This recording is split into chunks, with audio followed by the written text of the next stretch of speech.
Բարև ձեզ, սիրելիներս, մենք ձեզ հետ շարունակում ենք քննարկել Շիմոն Բաղավատամը եւ այս պահին ուսումնասիրում ենք նյութական աշխարհի առողջագործության հոգեբանական կառուցվածքը։ Բավականին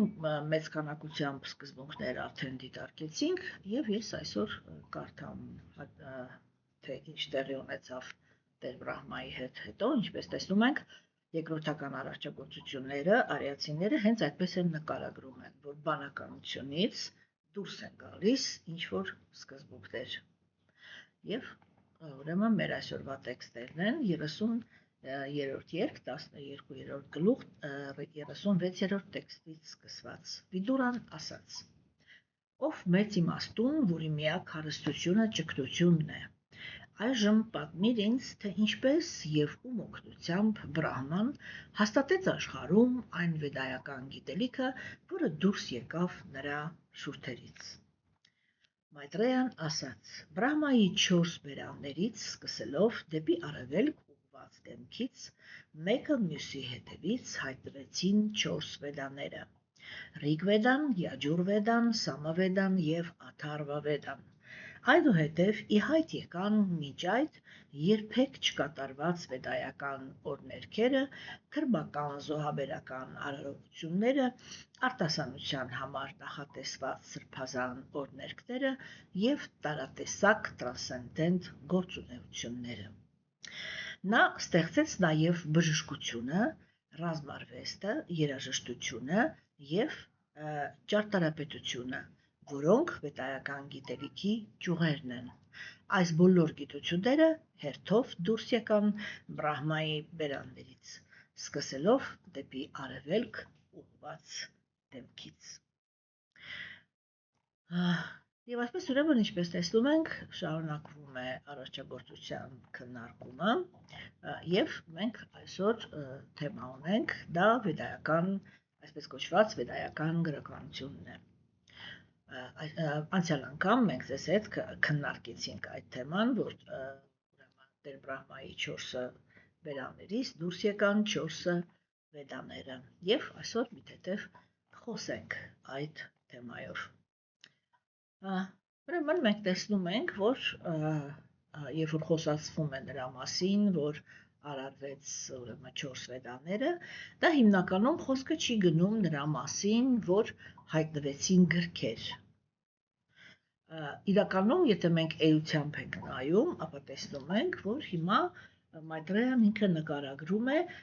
այն ինչ որ կոչվում է վեդայական քաղաքակրթություն կամ արիացիների քաղաքակրթության, ուրեմն ի հայտ գալը։ Դրանից առաջ Վյասադևան ինքը պատմում էր, որ Բրահման ինքը արարեց որոշակի կենդանի էակների։ Հիմա ինքը ցույց է տալիս, որ կյանքը ինքն իրեն, այսպես էլի, կյանքը ինքը իրանով քաղաքակրթություն չի։ Ինչու համար, որովհետև պետք է հայտնվի գիտելիքը։ Իսկ գիտելիքը ինչպես հայտնի է, ինքը ուրեմն կուտակվում է երկու ձևով։ Մեկը դա փորձն է։ Արիացիները իրանք սիրում էին ասել, որ փորձով գիտելիք են ձեռք բերում միայն հիմարները, սեփական փորձով։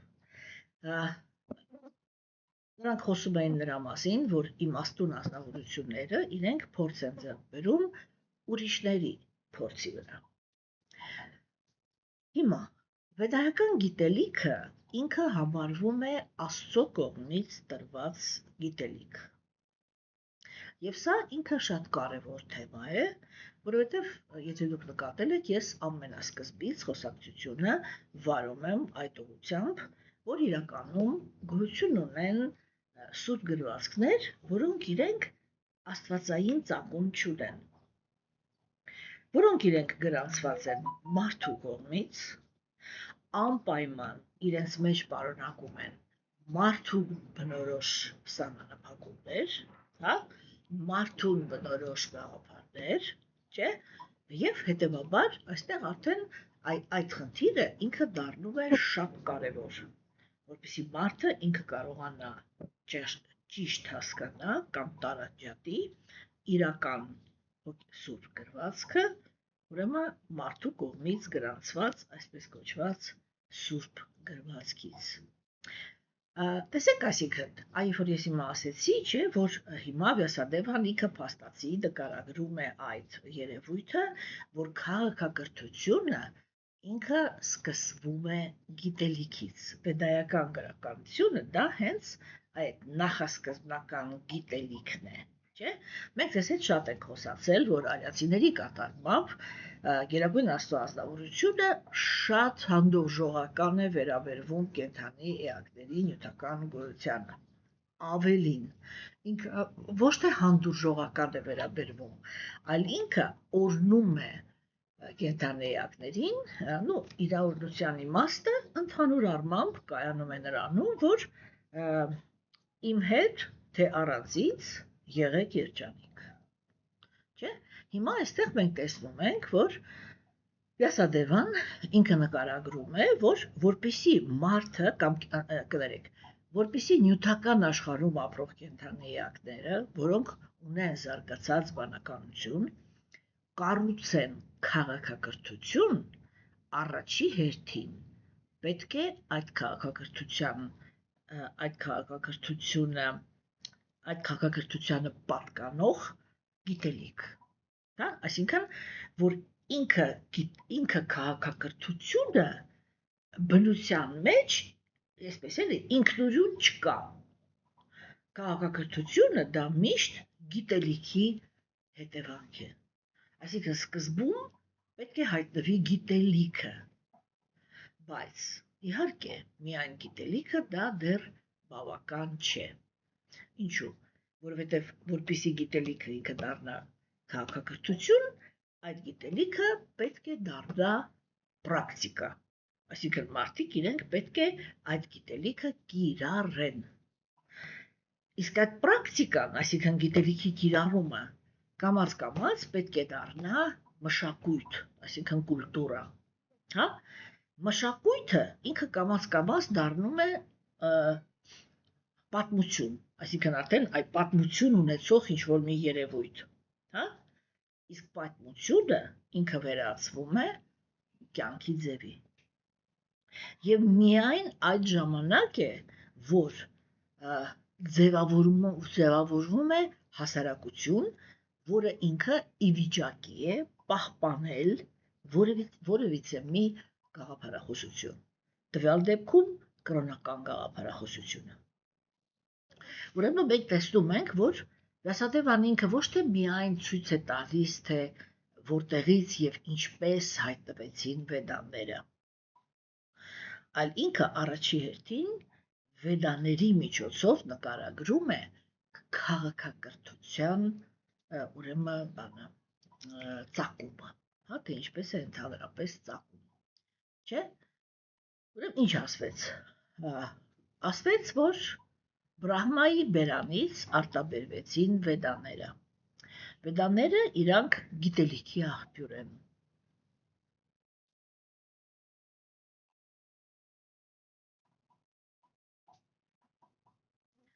Դրանից հետո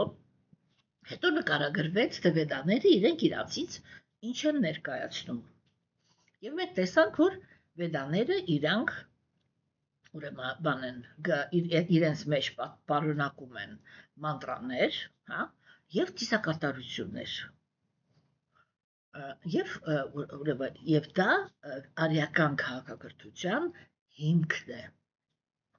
Հա, հետո մենք տեսանք, որ տեքստերը նկարագրեցին, Մայտրեյան ինքը նկարագրեց կիրառական գիտությունները։ Դրանից հետո խոսացվեց նրա մասին, որ ուրեմն ձևավորվեցին Պուրանաները։ Պուրանաները դա նույնպես ուրեմն վեդայական գիտելիք է, որը ինքը ունի իր կիրառումը։ Մենք ձեզ հետ ամենասկզբից խոսել ենք նրա մասին, որ արիացիների հոգևոր ճանապարհը ինքը բաժանվում է ուրեմն 4 էտապների, հա, այսինքն մենք խոսել ենք նրա մասին, որ արիացիների կրոնականությունը ինքը շատ բարդ կառուցվածք ունի։ Ինքը ուրեմն բաղկացած է 4 էտապներից եւ ամեն էտապը ունի իր սուրբ դրվածքը։ Եվ այդ 4 վեդաները իրենք նախատեսված են կարմա յոգայի համար։ Այսինքն, երբ որ ազնվորությունը ինքը փորձում է կատարել կրոնական դիսակատարությունները, հա, պահպանել բարոյականության, Աստծո կողմից առաջադրված բարոյականության կանոնները, հա, եւ այդ կանոնների հիմքի վրա, ուրեմն, ստանալ իր նյութական ցանկությունների իրականացումը, առաքինի ցանկությունների, այստեղ դա շատ կարևոր է, չէ՞։ Հիմա տեսեք սիրելիներս, չէ՞, այդ ինչ որ վերաբերվում է արդեն Պուրանաներին, Պուրանաներում նկարագրվում են հիմնական, եթե կարելի է այսպես ասել, հերոսը, դա գերհոգին է։ Այսինքն Պուրանաները իրենք նախատեսված են դհյանա յոգայի համար։ Գյանայի, այսինքն գիտելիքի եւ հրաժարման, եւ դհյանա, այսինքն մեդիտացիոն յոգայի, ուրեմն համար, որովհետեւ մեդիտացիոն յոգայի արդյունքում է, որ կենդանիակը ինքը բան է անում, ասեք, որ կենդանիակը ինքը ուրեմն իրականացնում է գերհոգուն բոլոր այսինքն ուղղակի բառացի տեսնում է գերհոգուն բոլոր կենդանիակների սրտերում։ Հիմա, սիրելիներ, չէ, եւ մենք տեսանք, որ դրանից հետո նկարագրվեցին Պուրանաները։ Պուրանաներից հետո խոսքը գնաց ուրեմն զոհագործությունների մասին, չէ, հետո խոսքը գնաց այդ դհարմա կրոնականության 4 հիմքերի մասին, չէ, ընդ որում, եթե դուք ուշադրություն դարձրեցիք, այստեղ ցուցակը մի փոքր տարբերվում էր այն ցուցակից, որը մենք մինչև այս պահը արդեն մի 2-3 անգամ դիտարկել ենք։ Եվ ամենավերջում տեքստը խոսած, ուրեմն վառնաշոմ, այսպես կոչված վառնաշոմադհարմայի մասին, այսինքն իրական կրոնականության կամ արիացիների հասարակական, ուրեմն այսպես կառուցվածքի մասին, չէ՞։ Այսինքն սա մենք տեսնում ենք, որ ինքը ուղղակի պատահական ցուցակ չի։ Սա քաղաքակրթության հայտնության, հա, կամ ծննդի բանն է, սխեման է տրված։ Ուրեմն Վիդուրան ինքը շատ հետաքրքիր հարց տվեց։ Ինքը չհարցրեց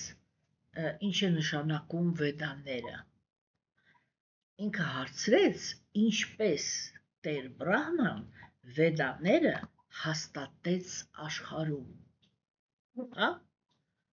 Ինչու՞։ Որովհետև իրականում բան էլի, գիտելիքը բավական չի գիտելիքը ստանալ։ Անհրաժեշտ է գիտելիքը դարձնել կյանքի մի մաս։ Շատ ու շատ մարդիկ կան, չէ, որոնք իրենք բավականին խորը, այսպես բանիմաց են, ոչ թե բավականին խորը, այլ իրենք բանիմաց են, էրուդիցիա ունեն, հա, բանիմացություն ունեն։ Եվ շատ այդպիսի ազնվորություններ կան, որոնք իրենք բավականին լայն, ուրեմն գիտելիքներ ունեն, բայց իրենց գիտելիքները չեն ղեկավարում իրենց պահվածքը։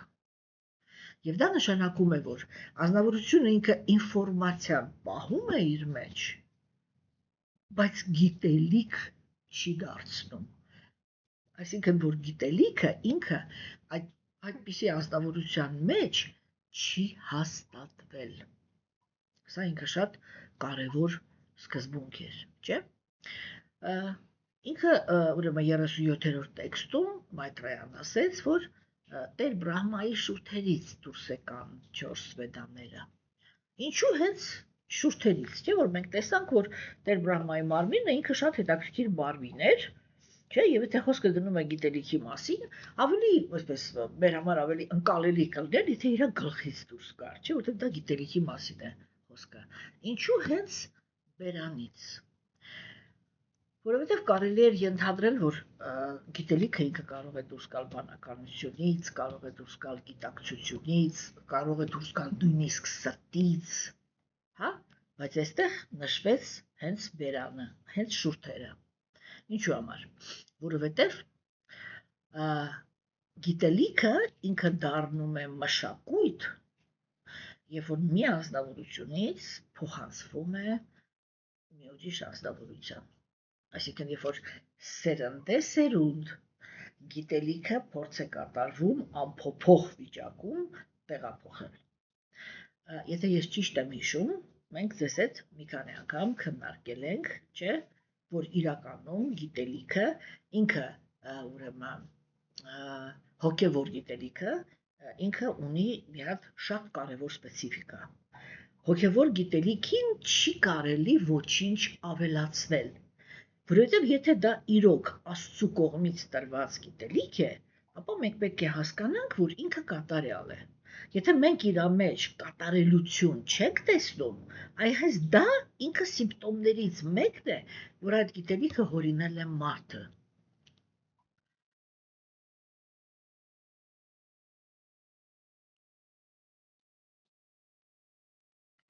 Իսկ եթե մենք գործ ունենք իրական հոգևոր գիտելիքի հետ, ապա մենք խնդիր ունենք, ոչ թե ամեն գիտելիքը վերարտադրող ինքը խնդիր չունի, ինչ որ մի նորություն մտցնի։ Հակառակը ինքը ուղղակի հակառակ խնդիր ունի։ Հոգևոր գիտելիքը, որը եկել է հենց անմիջապես Աստծուց, ինքը իրանով կատարյալ է։ Եվ իրական հոգևոր մարդկանց գլխավոր միսիաներից մեկն է պահպանել գիտելիքի մաքրությունը եւ թույլ չտալ այն աղավաղել։ Հա? Այսինքն եւ այդ գիտելիքը ինքը պետք է պահպանվի եւ փոխանցվի սերնդեսերունդ։ Եվ այ երբ որ ինքը փոխանցվում է սերնդեսերունդ, ինքը դառնում է մշակույթ այդ պետության կամ այդ ազգի։ Հա? Հիմա այն գիտելիքը, որը ինքը չի փոխանցվում մանավանդ անձնական օրինակով, այդ ժամանակ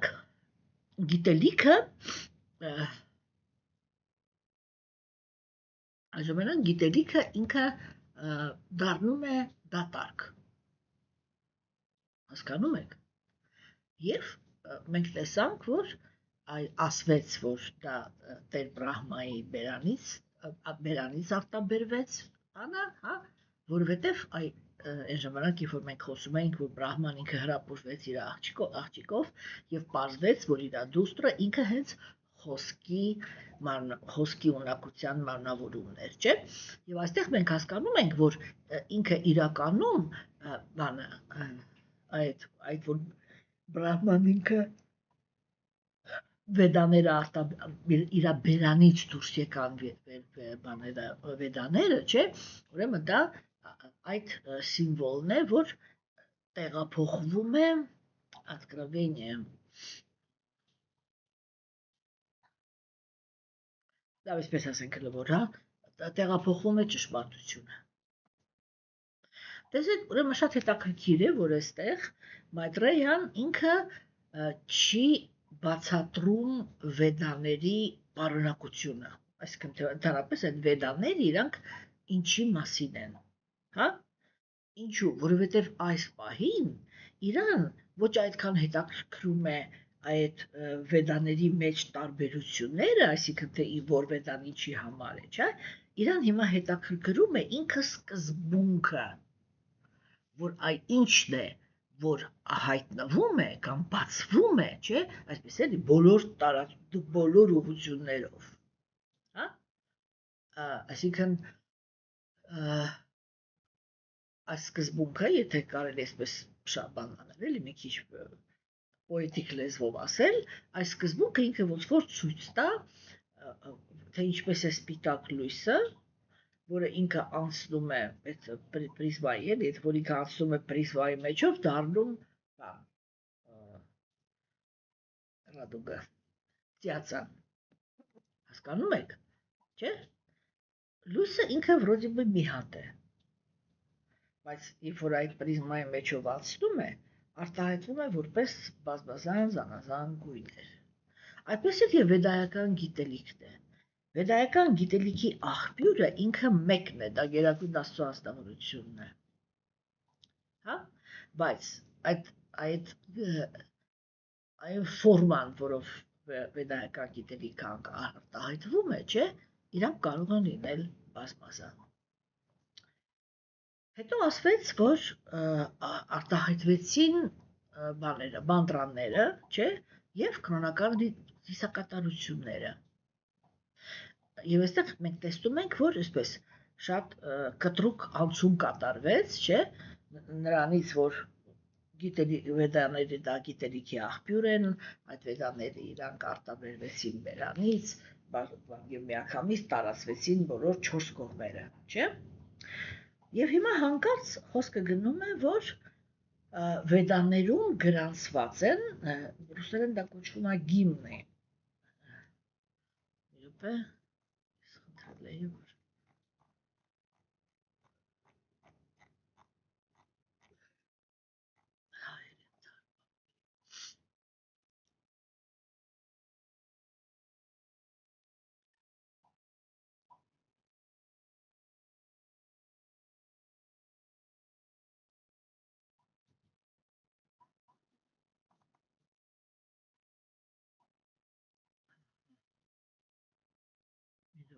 օրներքերը, ուրեմն, այսինքն արտահայտվեցին վեդաները իրաց մեջ պարունակում են օրներքեր, որը իրականում սանսկրիտ լեզվով դա ավելի այսպես լայն տարածում գտած մի խոսք է, երբ որ ասվում է, որ վեդաներում ուրեմն գրածված են մանտրաները։ Մենք բազմիցս արդեն ձեզ հետ այդ թեմայով խոսել ենք, դրա համար ես կարծում եմ, որ հիմա այս պահին այլևս ընդհանրապես այդ կարիքը չկա, որ մենք նորից բանանենք, ուղղակի թռուցիկ հիշացնեմ, չէ, որ մենք միշտ խոսել ենք դրա մասին, չէ, որ վեդայական մանտրաների կրկնողությունը ինքը վեդայական հասարակական, արիական քաղաքակրթության, արիական հասարակության հիմնաքարերից մեկն է։ Հասկանում եք, այսինքն ամբողջ հոգեբանական հաջողությունները, որին հասնում էին արիացիները, իրենք հենված էին երկու երևույթի վրա։ Առաջինը, ես ամեն անգամ սա ասում եմ, առաջինը դա նա էր, որ իրենք կարողանում էին, պատկերավոր ասած, պատվիրել երեխա, հա, եւ բոլոր ընտանիքները ստանում էին իրենց ընտանիքին, իրենց հասարակական ստատուսին համապատասխան հոգի, ոչ միտեղ երեխա ծնող կոնֆլիկտ չկար երբեք։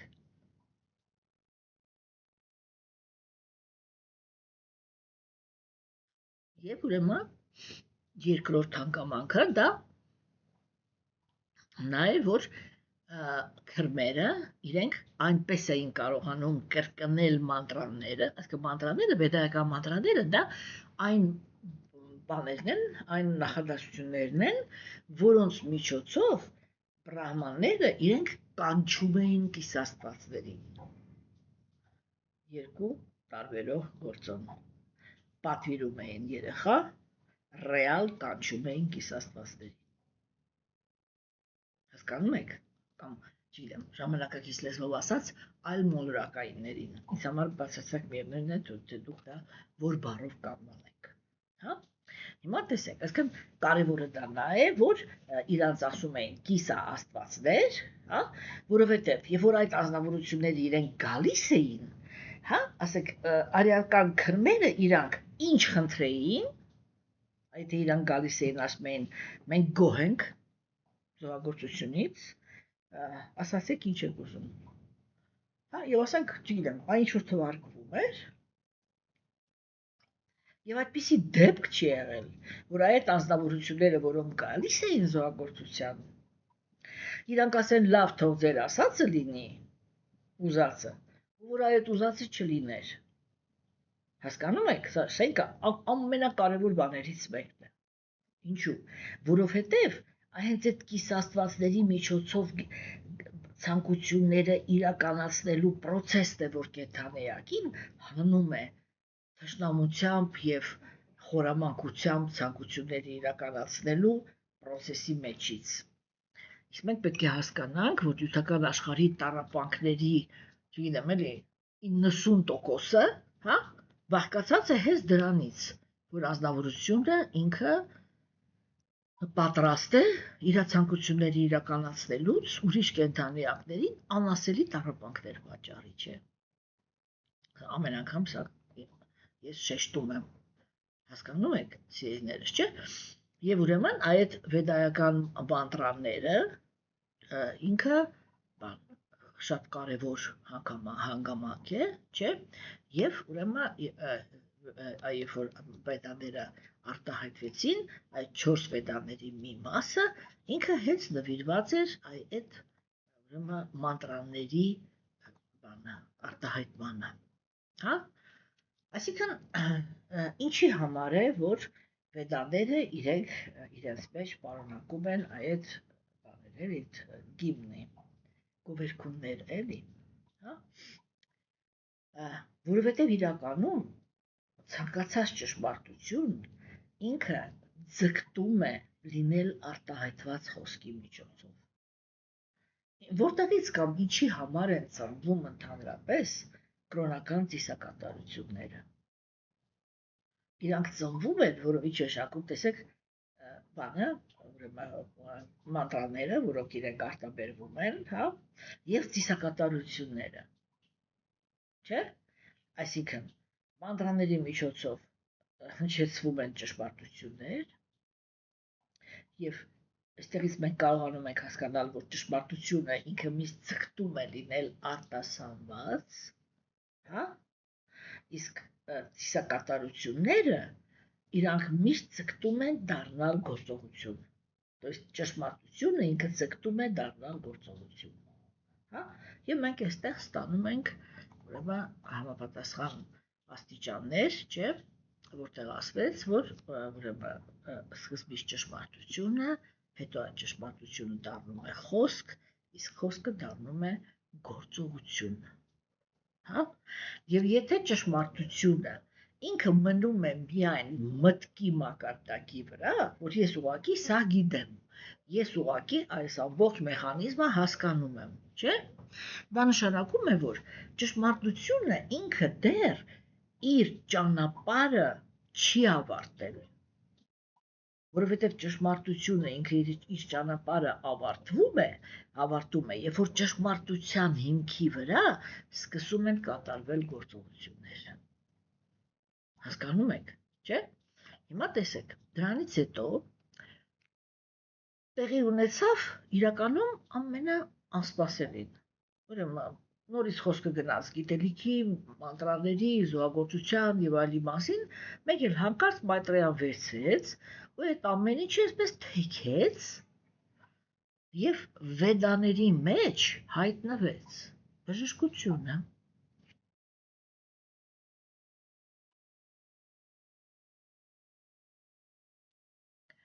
Հա, հայտնվեց բժշկությունը, հայտնվեց ռազմական արվեստը, դրա կողքին հայտնվեց երաժշտությունը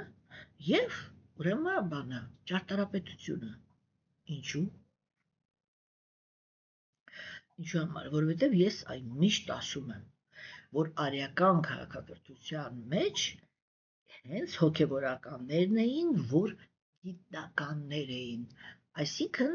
այն իմաստով, ինչ իմաստով, որ մենք հիմա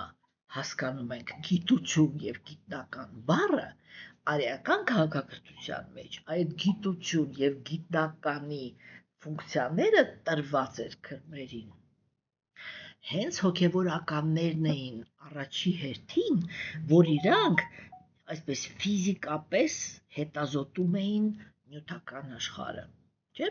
Հետագայում, երբ որ ես ամեն անգամ ասում եմ, հա, հետագայում, երբ որ արդեն կա նպատակ, որպեսզի իրական կրոնական դաշտը ոչնչացվի, չէ, այդ ոչնչանալու նպատակը իրականացնելու համար անհրաժեշտ էր կրոնական դաշտը մասնատել։ Եվ այդ մասնատելու ֆակտորներից մեկը դա հենց գիտությունն էր, ինչ որ այստեղ բաներվեց, արվեստը, գիտությունը, ճարտարապետությունը, չէ, ռազմական արվեստը, բժշկությունը, հասկանում եք, տեսեք, եւ երբ որ սկսվեց այդ աստվածամեժության դարաշրջանը, ուրեմն այդ ամեն ինչը բաժանվեց, կրոնից կտրեցին գիտությունը, կրոնը դարձավ տգետ, կրոնից կտրեցին էզոտերիկան, կրոնը դարձավ անպաշտպան, հա, հասկանում եք, և մենք հիմա տեսնում ենք, թե իրականում ինչպիսի սկզբունքներ են բանանում, էլի դուրս գալիս,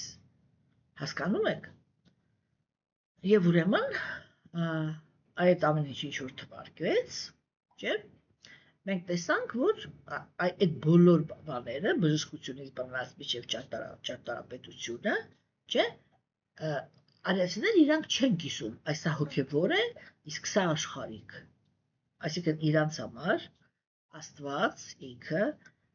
աղբյուրն է ամեն ինչի, և դա նշանակում է, որ ցանկացած գիտություն ինքը կարող է դառնալ Գերագույն Աստծո անձնավորությանը մատուցած ծառայություն, օրինակ, բժշկությունը, հա, թվարկվեց, բժշկությունը, հա, և այդ ժամանակ տեսեք ասեք, մենք կարող ենք բժշկությունը ընկալել այնպես, ինչպես դա իրականացնում են աշխարհիկ մարդիկ, այսինքն, երբ որ դա ընդամենը նյութական մարմնի բուժումն է, այսինքն մարդը ինքը փորձում է պահպանել լավ վիճակում այն ինստրումենտը, որը ապահովում է իր գոյությունը, նյութական մարմինը, չէ, հիմա տեսեք, հենց որ այդ նույն բժշկությունը մտցնում ենք հոգևոր դաշտ, չէ, մենք կարողանում ենք հասկանալ, որ բժշկությունը ինքը ժամանակ է տալիս, հոգ տանելով մարմնի մասին, ժամանակ է տալիս, որպեսզի հոգին ինքը անցնի իր փորձը, իր խաղի իր դասերը և իր կրթությունը ստանա։ Ռազմական արվեստը, հա, մենք պետք է հասկանանք, որ երբ որ դա կիրառվում է աստվածամեջների կողմից կամ աշխարհիկ մարդկանց կողմից, չէ, դա միշտ բռնության կուլտն է։ Իսկ երբ որ այդ նույն ռազմական արվեստը ինքը օգտագործվում է, ուղղակի հակառակը, որպեսզի պաշտպանի բռնությունից և պաշտպանի կրոնականությունը, հա, ուրեմն սա արդեն մենք հասկանում ենք, որ շատ ուժեղ բանել է անհրաժեշտություն ունեցող նյութական աշխարհում երևույթ է, չէ,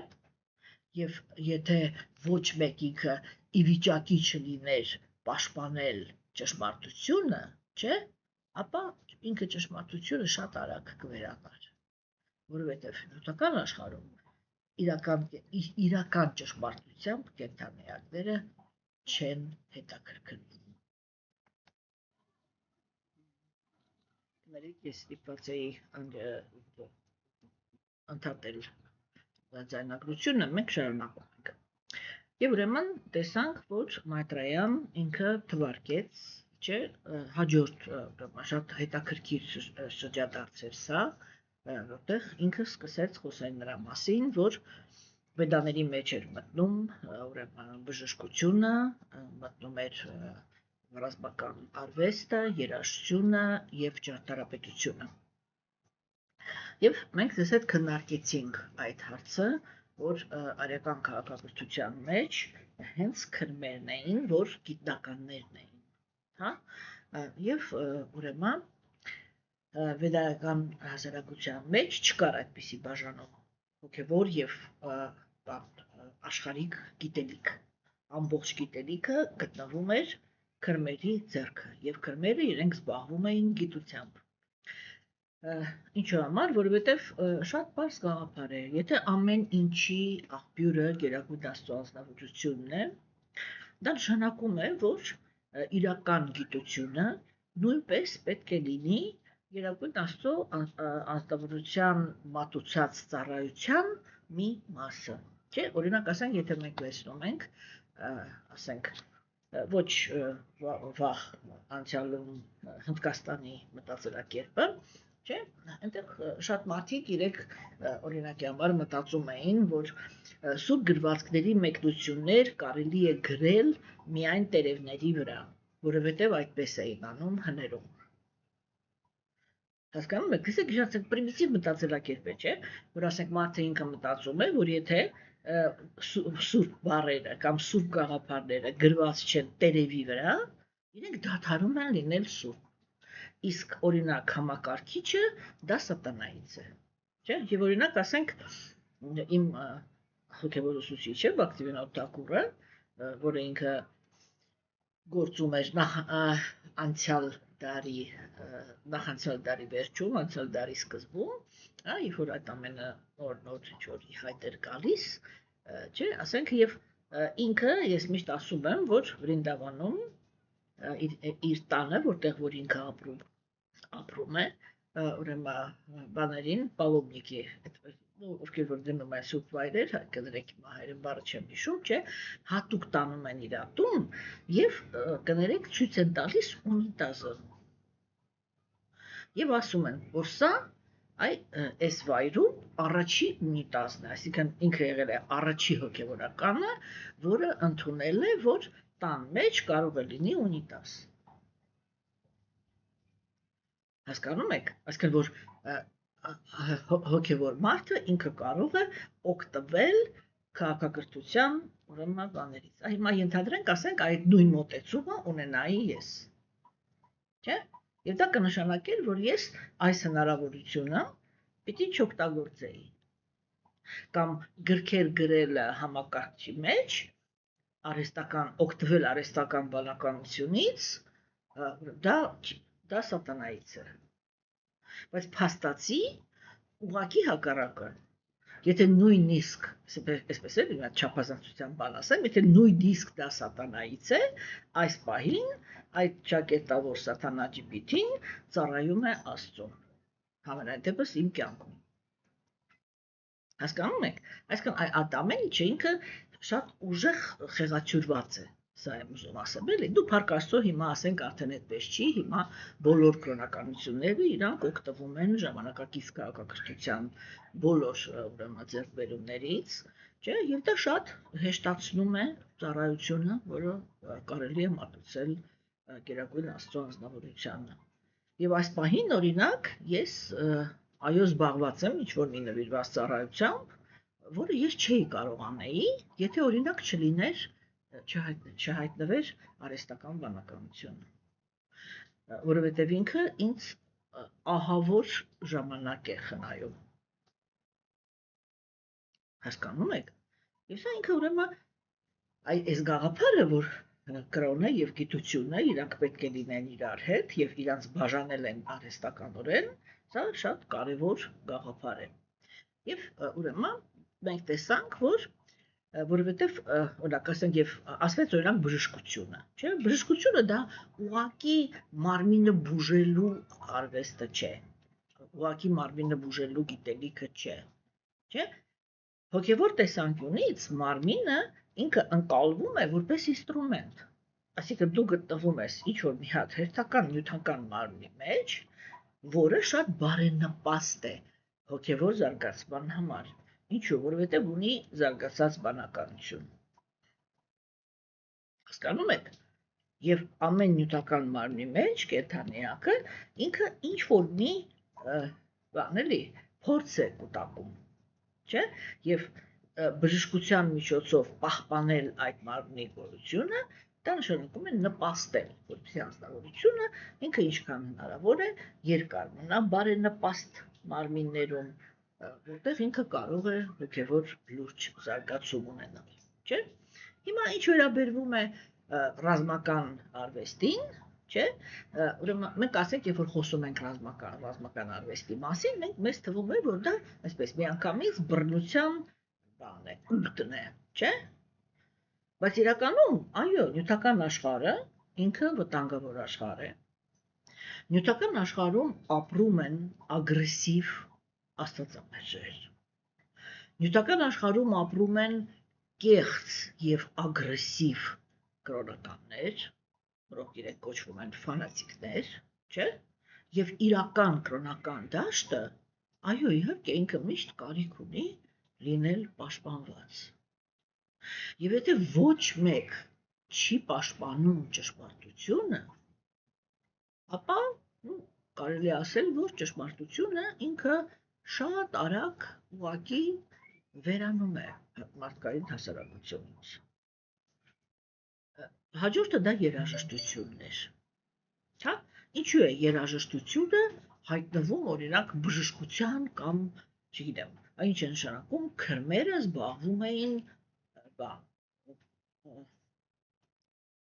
ռազմական արվեստով։ Թվում է դա ընդհանրապես իրարից ոչ մի կապ չունեցող բաներ են։ Կամ ինչու հիմա ռազմական արվեստի եւ բժշկության կողքը հայտնվեց երաժշտությունը։ Սա շատ հետաքրքիր ցուցակ է, չէ՞։ Որովհետեւ մարդը ինքը միայն կոպիտ մարմնից չի, որ բանը էլի բաղկացած է։ Դարապես եթե դուք նկատել եք, ես վստահ եմ, որ բոլորդ էլ գիտեք, չէ, որ երաժշտությունը ինքը ահավոր մեծ ազդեցություն ունի մարդու էմոցիոնալ աշխարհի վրա։ Մարդը ինքը կարող է երաժշտություն լսելով բուժվել ինչ-որ հիվանդություններից, հա, ինքը կարող է զարգացում ապրել ինչ-որ հիվանդություններից, ինքը կարող է ոչ թե հիվանդությունից, դա կարող է զարգացում ապրել, կներեք, ինքը կարող է ազատվել որոշակի տառապանքներից, չէ՞։ Այսինքն երաժշտությունը ինքը բուժում է ոչ թե կոպիտ մարմինը, այլ այն ինչ որ մենք ասում ենք սիրտը։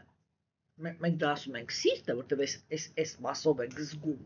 երբ որ մենք տառապում ենք կամ ուրախություն ենք զգում, դա ինչ որ այս կսկավանդակի մեջ է էլի տեղի ունենում, դրա համար մենք ասում ենք սիրտը, բայց իրականում սիրտը ինքը զգալ չգիտի։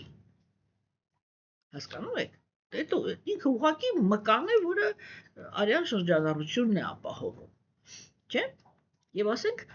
երաժշտությունը, այո, ինքը կարող է բուժել այն, ինչ որ կոչվում է սիրտը, այսինքն մարդու էմոցիոնալ աշխարհը կարող է բուժել, չէ՞։ Հիմա ավելի տարօրինակ բան, ինչու ճարտարապետությունը համարվեց վեդայի մաս, չէ՞։ Որովհետև տարածությունը, որում ապրում է անձնավորությունը, ինքը կրթում է մարդու գիտակցությունը։ Ճարտարապետությունով է, չէ, կառուցվում տունը, կառուցվում տաճարը, կառուցվում քաղաքը, չէ՞։ Եվ այդ ամեն ինչը ինքը երբեք չի լինում նեյտրալ։ Այդ բոլոր բաները, եւ տունը, եւ տաճարները, եւ քաղաքները իրանք ազդում են եւ այո, ձևավորում են մարդու ներքին աշխարհը։ Հասկանում եք։ Եվ այդ պարագայում ինքը ստացվում է, որ նույնիսկ կոպիտ ասած մարդու պատերը իրանք կարող են լինել դաստիարակչական կամ բուժիչ մաս, հասկանում եք, չէ՞։ Եվ դրա համար այո, դա էլ վեդա է, դա էլ հատուկ գիտելիք է ուզում, չէ՞։ Եվ ասենք մենք գիտենք, որ արիացիների կողմից այո մնացել է այուրվեդան որպես բժշկության բան, եւ այո Հնդկաստանում կան շատ լուրջ մասնագետներ, որոնք իրենք այուրվեդայի հիմքի վրա շատ հաճախ կարողանում են բուժել այնպիսի հիվանդություններ, ինչպիսին է որ աշխարհիկ բժշկությունը ինքը չի կարողանում բուժել։ Հասկանում եք, չէ՞, սիրելիներս, կամ ասենք իրենք գիտեն, թե ինչպես ճիշտ կառուցել տունը, ապրելավայրը կամ տաճարը, հա, որպեսզի ինքը լինի բարենպաստ։ Եվ ինչ է նշանակում բարենպաստ տուն, ինչ է նշանակում ոչ բարենպաստ տուն, ինչպիսի ազդեցություն է այդ ամեն ինչը ունենում մարդու վրա, չէ՞, եւ այո, իհարկե, այդ ամեն ինչը գիտություններ են, որոնք իրենք ռեալ գործում են։ Հիմա հաջորդը Մայտրեյան ինքը թվարկեց, ասեց եւ գոյություն ունի 5-րդ վեդան, որը ինքը կոչվում է Պուրանաներ։ Հա? Եվ ինչու են Պուրանաները իրանք հայտնվում 4 վեդաներից հետո։ Հասկանում եք, որովհետև սա իրականում բաներ էական հարց է։ Ինքը եւ 4 վեդաները եւ Պուրանաները իրանք իրանց մեջ պարունակում են շատ լուրջ գիտելիք։ Չէ՞։ Որովհետև իրականում, ասենք, փիլիսոփայությունը ինքը շատ հեշտ է սխալ հասկանալու։ Իսկ Պուրանաները դրանք պատմություններ են։ Պուրանաները դրանք իրադարձություններ են, որոնք պատմականորեն տեղի են ունեցել, հա, բայց որոնք համել ունեն իրենց շատ խորը իմաստը։ Եվ Պուրանաները իրանք ցույց են տալիս, թե ինչպես են այդ հավերժ օրենքները նյութական աշխարհի, ինչպես են աշխատում, ինչպես այդ ամեն ինչը աշխատում կենդանի ակտերի ճակատագրի մեջ։ Հասկանում եք։ Այսինքն եթե փիլիսոփայությունը ինքը պատասխանում է այն հարցին, թե ինչն է ճշմարտություն, ապա Պուրանաները կամ պատմությունները իրանք ցույց են տալիս, թե ճշմարտությունը ինչպես է արտահայտվում կյանքում։ Հասկանում եք։ Եվ դրա համար է, որ Պուրանաները իրանք հայտնվում են փիլիսոփայությունից հետո։ Փիլիսոփայությունը ինքը կիրառվում է կյանքում եւ ձևավորում է կյանքի, ուրեմն կենդանիակների ճակատագրերը եւ այդ ճակատագրերը նկարագրվում են Պուրանաներում, որոնց շնորհիվ մենք կարողանում ենք տեսնել, թե ասենք գիտելիքի որ մասը ինչպես կիրառելուց ինչ արդյունքներ են ստացել ուրիշները, հա? Հաջորդը ինչ որ թվարկեց Մայտրեյան, դա զոհագործություններն էր։ Ինչու զոհագործությունները հայտնվեցին Պուրանաներից հետո, հա? Որովհետև իսկ զոհագործությունը դա բանն է, չէ՞, չեն ասում поклонение։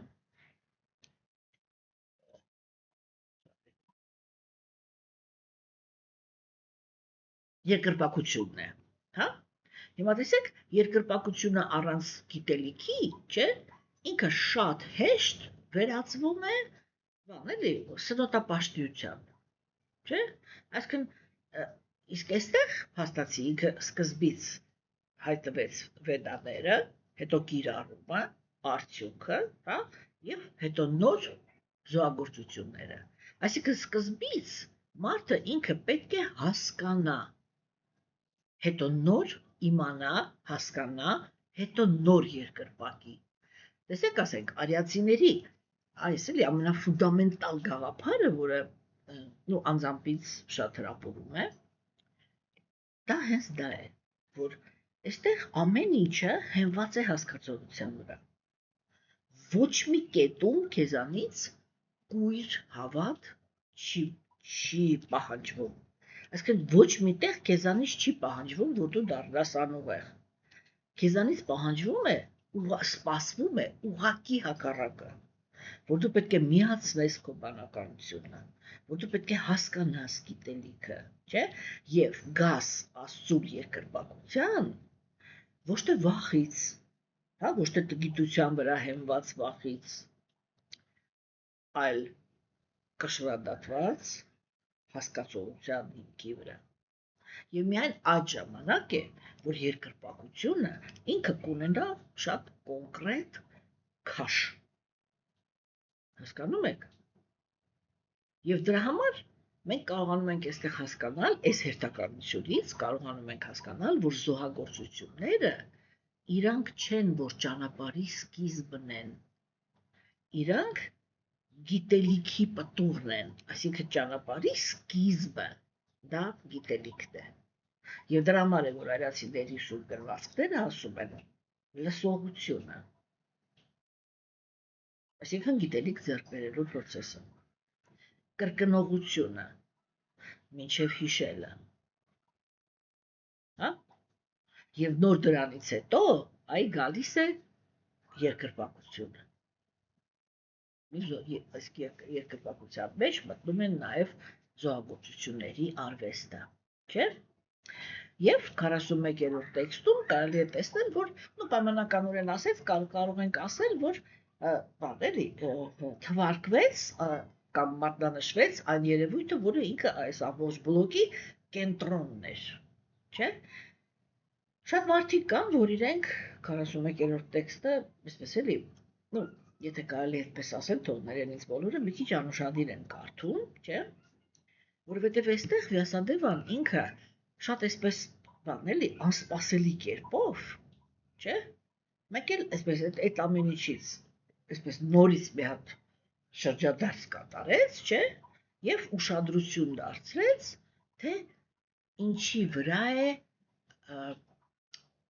բան էլի պահպանվում դերժիցը, ինչի վրա է պահպանվում քաղաքակրթությունը, հա, եւ ինքը նորից անդրադարձավ 4 սկզբունքների վրա։ Մենք ձեզ այդ 4 սկզբունքները արդեն քննարկել ենք, բայց այստեղ, եթե դուք նկատեցիք, ինքը այդ 4 սկզբունքները, որ քննարկվեցին, ուրիշ որակների մասին էր խոսքը։ Ինչ որ որակներ կար, որ երևույթներ կար, որ կրկնվում էր, իսկ ինչ որ երևույթներ կար, որ նոր էր։ Չէ՞։ Եվ մենք սկսանք, ուրեմն, բան հաջորդ հերթականությունը այս 4-ի, չէ՞, այսինքն գիտելիք, ողորմություն տալ, հա, ճգնություն կատարել եւ ճշմարտության հանդեպ հակում ունենալ։ Հա, տեսեք, այստեղ մենք արդեն տեսնում ենք, որ եթե այն ժամանակ, երբ որ խոսում էր ճշմարտացիություն, ողորմածություն, չէ, բան, ասեք, ճշմարտացիություն, ողորմածություն, ճգնություններ, չէ, եւ մաքրություն։ Այն խոսացվում էր ներքին որակների մասին, չէ, իսկ այստեղ գիտելիք, գործողություններ են, գիտելիք ստանալու process, ուրեմն ողորմություն բաժանելու process, ճգնություններ եւ ճշմարտություն, չէ։ Այսինքն այստեղ արդեն խոսքը գնում է այն 4 բանը, բան էլի գոյատևելու սկզբունքների մասին, որոնք իրանք հենց կրոնականության մեջ են պահում ամբողջ հասարակությունը։ Առաջինը թվարկվեց գիտելիքը։ Սա նշանակում է, որ արիացիները իրենք համարում էին, որ ճշմարտությունը ինքը պետք է լինի հասանելի եւ հայտնի։ Հասկանում եք։ Եթե ոչ մեկ չունի ճշմարտության մասին գիտելիք, ճշմարտությունը ինքը դադարում է ազդել աշխարհի վրա։ Եվ աշխարհի վրա ազդեցություն են ունենում թերի խաբեության հանդեպ հակում ունեցող, չգիտեմ, մոլորվածության մեջ գտնվող կենդանիակների սուբյեկտիվ ճշմարտությունները։ Եվ աշխարհը վերածվում է այն դժոխքի, ինչ որ աստվածաբեժության դարաշրջանում փառք Աստծո այդ դժոխքին պակասություն չեն ունեցել ոչ մի ժամանակներին։ Հասկանում եք, երևի ամբողջ մարդկության պատմության ընթացքում, հենց որ սկսվել է աստվածաբեժության դարաշրջանը, այսինքն 5000 տարի արդեն համարյա թե 5500, հա, մարդկությունը խաղաղ, համեմատաբար խաղաղ է ապրել համաշխարհային պատերազմից հետո, չգիտեմ, մինչև այ մի 15-20 տարի առաջ։ Ավելի շուտ 10 տարի առաջ, երբ որ սկսվեց այդ պայմանավորվածությունների հիմքի վրա աշխարհի իշխելու ձևը սկսվեց ոչնչացվել։ Եվ այսպես կայացած կայսրությունները իրանք սկսեցին պայքարել, նրանց առաջնորդները սկսեցին պայքարել, որպեսզի մնան կայսրություններում որպես հավերժ ցմահ կայսրեր, չէ՞։ Եվ արդեն աշխարհը հիմա գնում է այդ ճանապարհով, որ իշխում է ուժը, այլ ոչ թե պայմանավորվածությունները։ Հասկանում եք, չէ՞։ Հիմա, ուրեմն սա առաջինը, որ գիտելիքը արիացիները համարում էին, որ ճշմարտությունը ինքը պետք է հայտնի լինի, որպեսզի աշխարհը ինքը չգնա դեպի քաոս, չէ՞։ Հիմա ողորմածություն տալը, գիտելիքը տեղափոխելը, հա, ինքը բան է էլի, ինքը հոգատարության ձև է եւ ընդհանրապես այդ ողորմածություն բաժանելու սովորությունը, չէ, ինքը ցույց է տալիս, որ հասարակությունը իր մեջ դաստիարակում է ոչ ագահ մարդկանց։ Ինչու՞ համար, որովհետեւ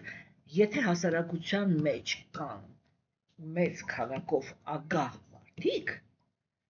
այդ հասարակությունը ինքը չի կարող լինել հավասարաչափ բարգավաճ։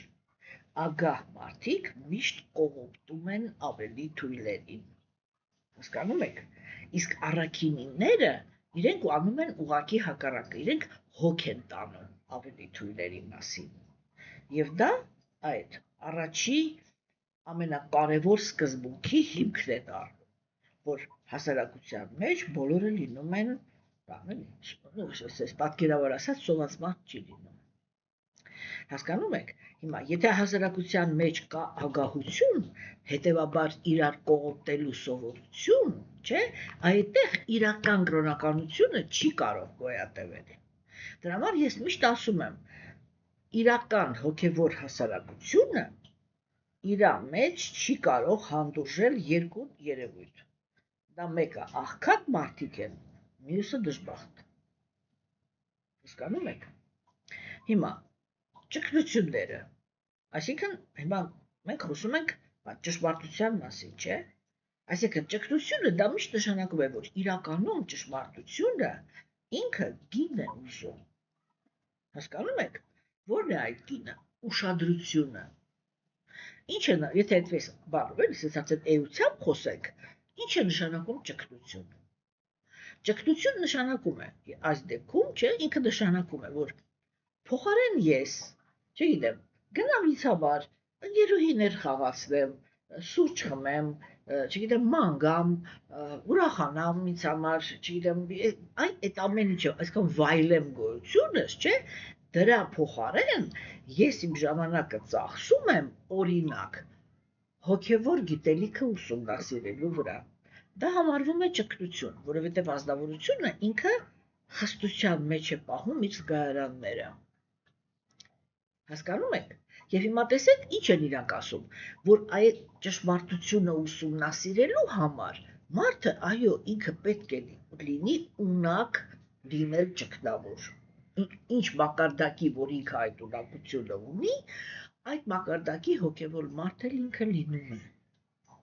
Հասկանում եք։ Եվ այո, իհարկե, իրական հոգևոր հասարակությունը ինքը պետք է պատրաստ լինի ինչ-որ մի բան զոհել ճշմարտության համար։ Հասկանում եք։ Իսկ եթե չկա այդ ճգնության ունակությունը, չէ՞, դա նշանակում է, որ զգայարանները իրանք բարձի թողի վիճակի մեջ են գտնվում։ Երբ որ զգայարանները իրանք բարձի թողի վիճակի մեջ են գտնվում, իրանք անմիջապես սկսում են, ոնց ասեմ, վաճառել ճշմարտությունը, եթե այսպես էլի խիստ ասեմ, չէ՞։ Եվ արդեն ինքը բուն ճշմարտությունը, ինչը որ քննարկեց տեքստը, չէ՞։ Այսինքն ճշմարտությունը ինքը թվարկման մեջ հայտնվեց ամենավերջի տեղում։ Գիտելիքը հայտնվեց առաջի տեղում, ճշմարտությունը հայտնվեց վերջի տեղում։ Ինչու՞։ Որովհետև եւ գիտելիքը եւ այդ ողորմածությունը եւ ճգնությունները իրանք գոյություն ունեն հենց հանուն ճշմարտության։ Այսինքն ճշմարտությունը ինքը դառնում է այն նպատակը, դեպի որը ուղղված է իրական հոգևոր հասարակությունը, դեպի որը ուղղված է իրական հոգևոր մարդը։ Հասկանում եք։ Եվ սա ինքը շատ կարևոր կետ է։